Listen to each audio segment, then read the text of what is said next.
everyone, and welcome to our TED Talk. So, over the course of the semester, we spent some time working with kids at the Winooski Library. So, I'm Talia. I'm a secondary ed major with a concentration in English. Hi, I'm Vince Barisi, and I am a secondary education major with a concentration in mathematics. Hi, I'm Zach Brooks, and I'm also a secondary ed major with a concentration in history. And just to clarify, we worked the homework help section at the Winooski Library, so we were helping kids through their assignments, doing what we could, even if it wasn't our concentration or our subject area. Playing Uno. Playing Uno at times, having a little fun with it, of course. But yeah, that's the basis of what we did over the course of the semester, and we're going to get into a little more depth during this TED Talk about that. Yes. Thank you. What I'm figuring is that there's different things that motivate different kids, and kind of that their motivation comes from different places. So a while back, in the beginning of tutoring, there was a girl who was pretty shy, let's call her Mary, and she basically was an English language learner, and I hadn't talked much with her, but I was usually pretty friendly, so she came in one day and decided to, not for any really schoolwork or anything, but she brought me a book, and we sat down, and she kind of chose to do it anyway, even though, as we read, I realized it was very hard for her to do it. And I would say there was a lot of intrinsic motivation there. She really kind of did it because that was something she wanted, not because it was something she had to. And it was pretty nice to know that she trusted me enough to do it. Part of the challenge with this book was that it was about the civil rights movement, and she didn't experience racism in her home country. So, it became a thing of trying to decide if I should go deeply into the civil rights movement and make it a lesson, or if I should just kind of focus on the reading. But I decided, because she was originally so motivated intrinsically to read and do something that was hard for her, to just kind of focus more on the reading and put a little bit of lessons in there. And so I kind of learned that when someone is intrinsically motivated to do something so kind of difficult, and they have this mindset, with growth mindset, that they should keep doing it and they'll improve, that it shouldn't be taken away by my personal, what I value as important for a learner. So I just kind of learned from that experience. So there was something I think that was really special about how Mary was willing to trust me with the reading, and I think that it's because that the Winooski Library had become a really safe space for her. There's this idea called the Circle of Courage that relies on 4 components, which are independence, mastery, generosity, and belonging. So I think that the Winooski Library proved to her to be that kind of place. So I think she felt belonging in that there are other peers, her sisters were there, everyone was pretty supportive there, the tutors, at least we were very social with her and got to know her very well while we were tutoring, but before we really were able to get any breakthroughs like the reading. There's a sense of mastery in that she, before I taught her and read with her, she actually taught me a card game from her home country, so there was something special about that. She was able to exchange her cultural ideas and be better at me than something, and she was a master at that specific subject, while I was able to teach her too. There's a sense of independence in that she was the oldest of all of her siblings. She kind of led the pack of her 3 siblings, and would walk home with them, would decide when to leave, would decide when to stay, and that kind of stuff. She was independent in a lot of aspects in her life, and I assume that at home she was as independent as in the library. And there was a sense of generosity in that she really worked to try to help some of the younger kids, her younger siblings in the community, and work with them on their tutoring or teach me card games or that kind of thing. So I think the combination of all of these great factors within the Winooski Library allowed her to feel comfortable to talk to me and to read with me. So I think that was really beneficial to have that community within the Winooski Library, and I hope that in my classroom I can create that same sort of community, because I saw it as a very effective way to actually get people to learn more and to inspire intrinsic motivation, and it just helped her want to learn and feel comfortable being able to do it. So another time I kind of was able to see this intrinsic motivation was he was around 2nd grade, he walks into the library, he goes and he grabs Jenga and he goes, "This is my homework." So that obviously wasn't his homework, but I started asking just some questions like, if you could go back in time, what would you do? And that kind of stuff. And so his answer to that question was that he would kick Hitler. But the interesting thing about that is that there was quite a reaction for that, because, we were like, okay, yeah, Hitler is bad. And we talked a little bit about it, but we didn't really go into it. But the next day he came back and next week when we came back, he took one of our tutors and he actually sat down and was like, so, like, what happened? He killed Jews, how many? And there was just something interesting with him being intrinsically motivated to really learn about something that, was kind of thrown in there. And so that kind of goes to show that you can go and do, fun activities with kids, but, throw in some topics here and there, and they actually will take it and wonder about it. The fact that a week later he was still thinking about it and asking questions kind of shows that, you can spark learning, and with just, little kind of touches, and, they can suddenly become, motivated to just learn more about it for their own reason. There's no grade or anything involved with that. So, yeah. Hi. So, a lot of interesting stuff happened while we were at tutoring. And every week was a new story, a new lesson, a new kid with any type of homework that we had to help with. And one thing that was really interesting was one time there was a girl who came in and she had a science assignment. And it was about geology and was relating it to Star Wars. And it was really complicated, and we were both confused. And after working on it for maybe 15 minutes or so, I was like, hold on. I don't think I really know what's going on. We don't really know how well we understand this. Let's just take a step back and look at what we're dealing with. And after doing that, and talking about it for another few minutes, she just, with no warning, gathered all the papers, got up, and walked out the door. And I was just kind of like, all right, that was a little weird. And Julie's like, don't worry about it, it's fine. And looking back on that, because I thought about that one a lot, I see elements of failure avoidance. She was worried about failing. And she said she was going to work on it at home, but I think what she was truly worried about was failing in front of someone else. And that's a big element of failure avoidance. It's what will others think of me if I fail. And maybe she did go home, and maybe she was working on it and it didn't go that well. Or maybe she did wonderful and got a good grade on it, but she didn't want me or any of the other tutors or anyone else in the library to know what that was. So, that's something that we can work on as teachers, as saying it's okay to fail. It's okay to not do well, that's how you learn. And of course you don't want to be an overstriver either, you want that balance in the middle. So, that was interesting. There is also evidence of a fixed mindset, which kind of go hand in hand, where it's she was worried about what could have happened if when we took a step back and said, let's look at this, if we really dissected it and conquered it and did well on the assignment, it's maybe at that moment she didn't have the confidence that she was able to do that. And I wish that we worked harder on it, but next time, there's always next time.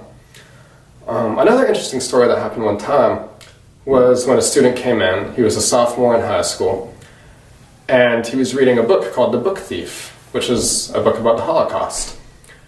And he didn't know much about the Holocaust, so we talked about it a little bit. And I told him some of my background, we talked about his background, and you could tell as he was reading this book, it just hit him like a train. Every paragraph he read, he was just put it down geez, and that really opened my eyes up as a future history teacher. It's that's the impact that I want history to have on students. I want them to read something and put it down and just take a deep breath and say, holy crap, that was crazy. And I was helping with the assignment, and it was all about reading and answering some guiding questions. And it was very interesting because there was kind of an evidence of he needed a little bit more self-efficacy. What I would do is I wanted to take a constructivist point of view. I didn't want to just do the reading and tell him the answer. I wanted to help him find the answer for himself. So he would do the reading, or I would do the reading, and like pick a good part for him to read, and then hand him the book and say, read from this paragraph to this paragraph and tell me what you think of it. And that's what he would do, and that's when he would put it down and be like, holy crap. And after he did that, he was able to answer the questions. And like I would guide him along and like we would work on it together, but he was able to know what the book was about, know what the questions wanted, and had a much deeper understanding. So that was really interesting. So something that's really important when discussing history is taking your own experiences and applying them to what you're learning in class.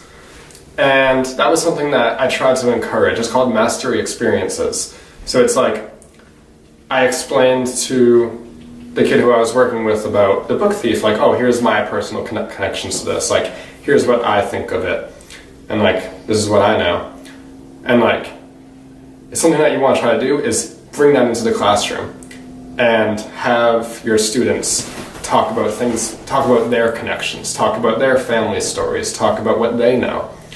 And when you do that, you create an environment where everyone's motivated and excited to learn because they realize that everybody has a connection to it, and it's not some far-off thing that you're learning about that happened decades or centuries ago. It's something that still affects us today. So if you can take mastery experiences and apply them to the classroom, then everybody will understand like what we're doing and why it's so important to be learning what we're learning. Hi, so as Talia previously mentioned about the types of students we were working with, she briefly prefaced about how we sometimes had ELL students, English language learning students, as well as emergent bilinguals, similar types of students in that regard. Basically, these students are coming from all over the globe. I remember one of the days, I can't recall exactly which, I was working with a student who was Nepalese. And reflecting back on that day, I immediately thought of the lesson, or rather the PowerPoint presentation on Yuri Bronfenbrenner and his theory of development called the ecological systems theory, and the idea that children develop in relation to how they interact with their environments. And everyone has their own environment with many different levels of interaction. And mine, being born and raised in America, were totally different than this Nepalese student, or rather, Nepalese student. So, in addition to just normal development, regular general development, whether it be physically or whatnot, cognitive development is also heavily influenced by the environment.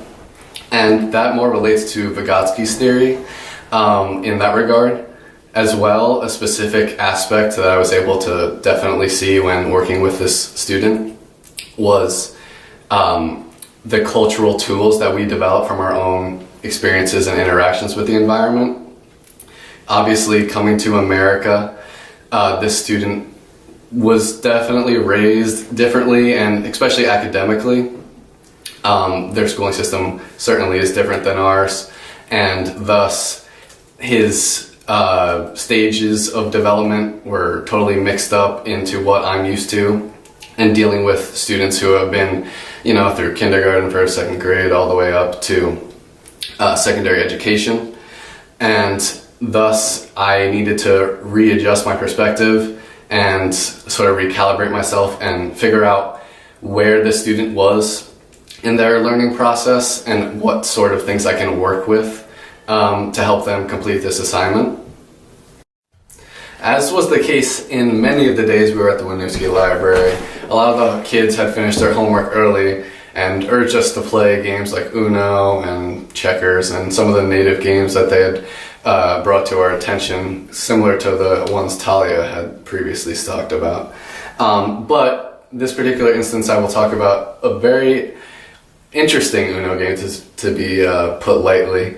Basically, some of the younger boys that were maybe ages around 10, 9 or 10, maybe even younger, some of them being around 7 or 8, were probably getting antsy about the slow pace of the game. and decided to try and, test their boundaries with us. And as one kid did it, another kid did it. Maybe touching us like on the face, poking at our faces, trying to like, I don't even know. It was just kind of strange. They were probably, maybe even tired from being out all day. And it got to be a problem. So as each person decided to take a risk and misbehave a little bit, another kid did. And before we knew it, the whole entire table was very rowdy. So that was a very perfect example of the ripple effect that can happen with misbehavior. I'd like to clarify something that Vince just said. When he's talking about, touching, are you zooming in? Are you zooming in on my... Okay, so that actually has to do exactly with what Vince was talking about, because when they were touching faces, they went, "What's that on your face?" And I went, "That's a pimple," but no one likes when people talk about people's pimples. Don't do it. And then these little tiny, 6-year-old boys started just poking them, and I was like, they don't like when they touch your pimples either. And then I told them to stop, and they touched another one, and so that was misbehavior, and I'm upset. This one's white and red, and it's got big circular taillights. Kit cars are so freaking cool. Wait, where's the license plate? I don't know. Hey guys. Oh! I didn't. Zach, where'd you come from? I'm just stopping. Oh, I didn't see you there. Nice shirt, dude. Thanks, man. Nice shirt. Thanks. So, What? I thought. so what did you guys think of our whole tutoring experience? I really enjoyed it. Yeah? Yeah, I learned a lot. The kids were really great. Yeah. What was your favorite experience? What was your favorite? Probably the thing with working with Mary, talking about the civil rights movement in the book. I really liked that she trusted me enough to read with me, and I think I learned a lot from that, because I never thought of, basically ELLs and, immigrants not really understand, being exposed to racism, so that was something I never expected, and I felt like I was put on the spot very quickly, but I'm really glad that I had that experience. Yeah. What about you guys? Well, I must say there have been a lot of experiences that I have enjoyed at my time, but I would say the most important and influential would be that I got to work one week on a week-to-week basis with the same student on their math homework, with me being in math concentration. That was definitely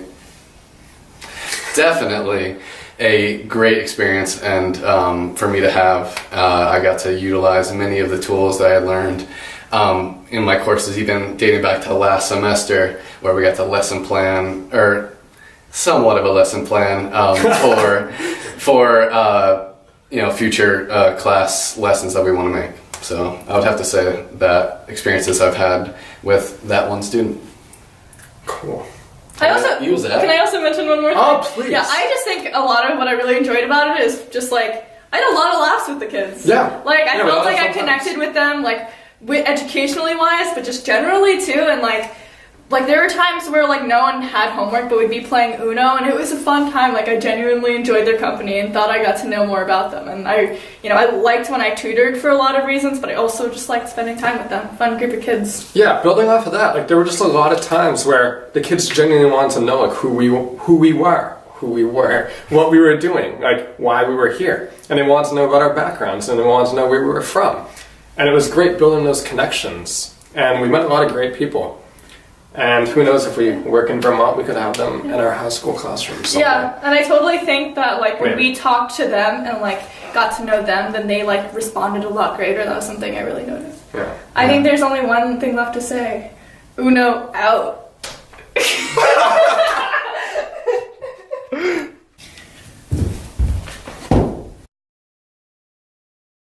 But I don't know if that's enough. What's up? I'm talking. This is our TED Talk. Welcome to our TED Talk. Okay. Also, we can't be behind. Make a blooper reel. We can make some. Stupid.